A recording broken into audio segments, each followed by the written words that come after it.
Қарттарымыздың әрдайым өзімізді күтіп жүру керек екенін ескертіп отыруда, олардың өткерген өмір тәжірибесінен келмеске кетіп бара жатқан денсаулықтың баға жетпес құнын білгендіктен, өз басынан өткенді түсіне білгендіктен болады. Ал жастардың жастықтың отымен жүріп, ыстықтың суықты елемей артынан дерт жабыстыратыны да біздің денсаулықтың қадірін барынша ұғына алмағанымыздан деп білемін.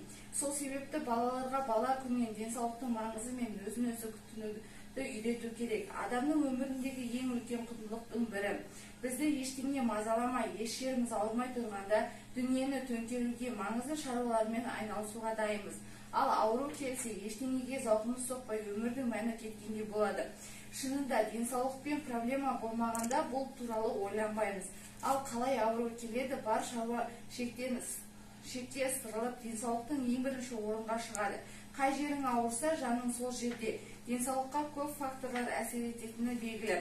Тұқым қуалаушылық, қоршаған ортаның ластануы, денсаулық сақтау органдарының деңгейі, бірақ ең алдымен белгілі бір адамның өмір сүруі образы көбірек себепші болады.